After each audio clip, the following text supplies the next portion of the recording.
கிறிஸ்துவுக்குள் பிரியமானவர்களே, உங்களை மீண்டும் சந்திப்பதில் மிகுந்த மகிழ்ச்சி அடைகிறேன். கர்த்தர் தாமே உங்கள் ஒவ்வொருவரையும் பேர் பேராக ஆசீர்வதிப்பாராக. இந்த 90 நாள் ஜெபத்திலே நீங்கள் கலந்து கொண்டதற்காக கர்த்தர் உங்களை எல்லா விதத்தில் ஆசீர்வதித்து உயர்த்துவார்.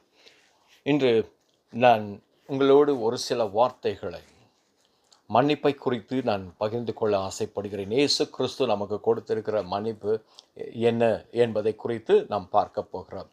ஒருவேளை நீங்கள் குற்ற உணர்வோடு கஷ்டப்பட்டு கொண்டிருக்கிறீர்கள், அல்லது ஒருவேளை நீங்கள் உங்களுக்கு மனபாரம், நாம் செய்த தவறுகள் மன்னிக்கப்பட்டிருக்குமோ, அல்லது நாம் ஆண்டவரிடத்தில் இன்னும் ஏதாவது மன்னிப்பு கேட்க வேண்டுமோ என்று சொல்லி சில போராட்டத்தின் மத்தியில் இருக்கலாம். ஆனால் வேத வசனம் என்ன சொல்லுகிறது பாருங்கள். வேத வசனம் சொல்லுகிறது, முதலாவது மன்னிப்பின் மேன்மை, மகிமை என்னவென்று பார்ப்போம். சங்கீதம் 103:12 சொல்லுகிறது பாருங்கள். மேற்குக்கும் கிழக்குக்கும் எவ்வளவு தூரமோ அவ்வளவு தூரமாய் அவர் நம்முடைய பாவங்களை நம்மை விட்டு விலக்கினார் என்று வேத வசனம் சொல்லுகிறது. மேற்குக்கும் கிழக்குக்கும் இருக்கிற தூரம் ஆண்டவர் விலக்கும் பொழுது ஏதோ நம் சில அடிகளிலே மீண்டும் அந்த பாவத்தின் தன்மை நம்மை துக்கப்படுத்தும் என்பது இல்லாமல், அவர் மேற்குக்கும் கிழக்குக்கும் வேத வசனம் சொல்லுகிறது போல பார்த்தீர்களானால் ஒரு பெரிய அளவிட முடியாத தூரத்தில் நம்முடைய பாவங்களை அவர், நம்முடைய தவறுகளை அவர் தூரப்படுத்தி வைத்து விடுகிறார் என்று வேத வசனம் சொல்லுகிறது. அதை தூரப்படுத்தி விடுகிறார் ஆண்டவர். அதாவது ஆண்டவர் நம்முடைய தவறுகளை மன்னிக்கும் பொழுது அப்படி தூரமாய் வைத்து விடுகிறார். அவரே அவருடைய கண்களுக்கு தெரியாத அளவுக்கு அவர் தூரப்படுத்தி விடுகிறார். ஒன்று.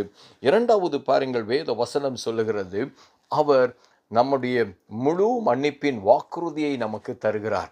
நான் உங்களை மன்னித்து விட்டேன் என்று சொல்லி அவர் நமக்கு ஒரு வாக்குறுதியை நமக்கு உண்டாக்கி கொடுக்கிறார். எப்படி பார்ப்போமே. எரேமியா 31:34 சொல்லுகிறது, இனி எரேமியா 31:34, நான் அவர்கள் அக்கிரமத்தை மன்னித்து அவர்கள் பாவங்களை இனி நினையாதிருப்பேன். நினைக்காமல் இருக்கிற ஒரு காரியம் உங்களை ஆண்டவர் அனுதினமும் நினைக்கிறார். ஆனால் அவர் நினைக்காத, உங்களில் நினைக்காத ஒரு காரியம் என்னவென்று சொன்னால், நாம் செய்த தவறுகள். அதை அவர் நினைப்பதே கிடையாதாம். அதனால்தான் அவருக்கு அத்தனை ஒரு அன்பு நம்மீது. நம்முடைய குற்றங்கள் குறைகள் அவர் நினைப்பதே கிடையாதாம்.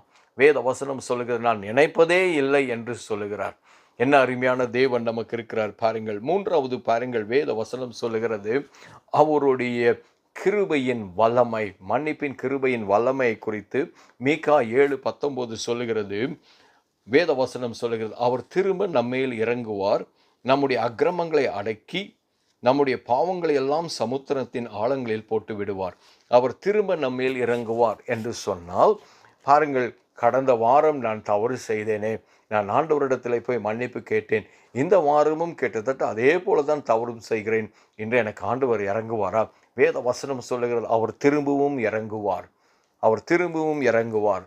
நம்முடைய அக்கிரமங்களை அடக்கி நம்முடைய பாவங்கள் எல்லாம் சமுத்திரத்தின் ஆழங்களில் போட்டு விடுவார் என்று வேத வசனம் சொல்லுகிறது. அவர் சமுத்திரத்தின் ஆழங்களிலே தூக்கி போடுகிற தேவன்.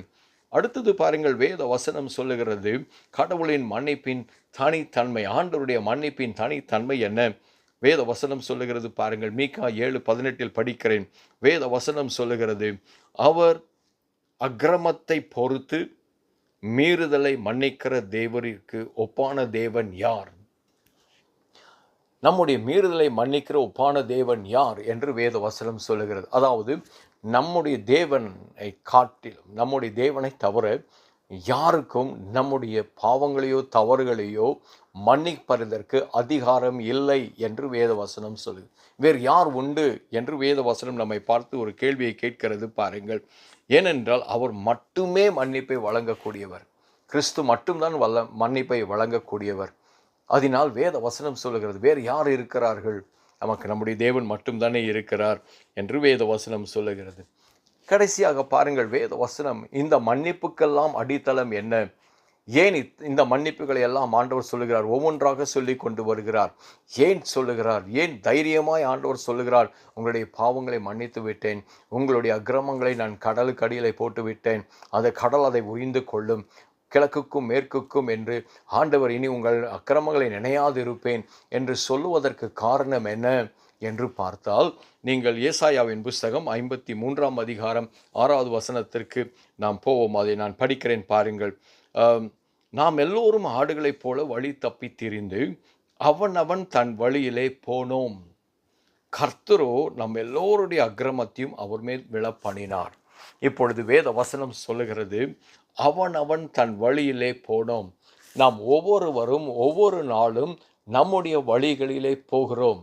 நம்முடைய வழி என்று ஒரு வழியை நாம் அமைத்து கொண்டு, அது ஆண்டவருடைய வழியோ தேவனுக்கு உகந்த வழியோ என்று நாம் சிந்திக்காமல், நம்முடைய வழி என்று சொல்லி, ஆனால் நம்முடைய வழிகள் எல்லாம் அக்கிரமம் நிறைந்த வழிகள், நம்முடைய வழிகள் எல்லாம் ஆண்டவரை துக்கப்படுத்துகிற வழிகள்.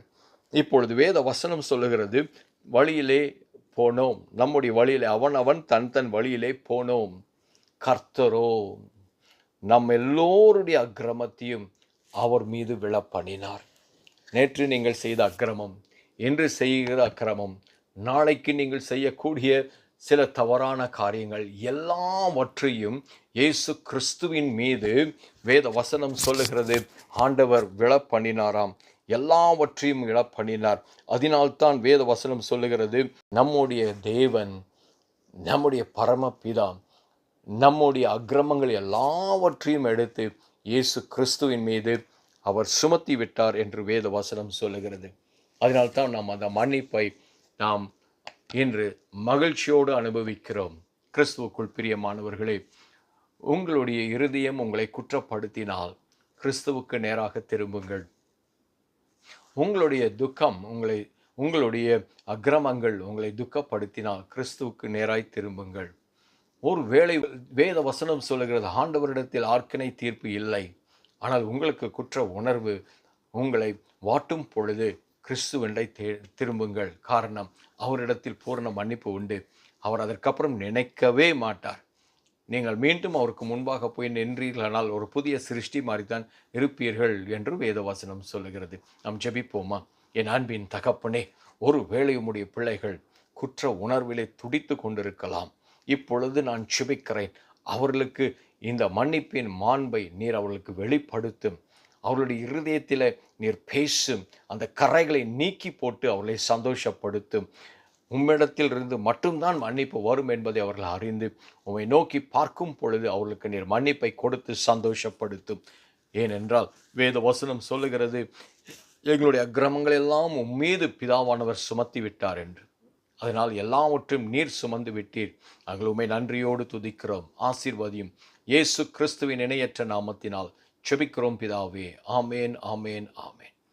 God bless you and prosper you.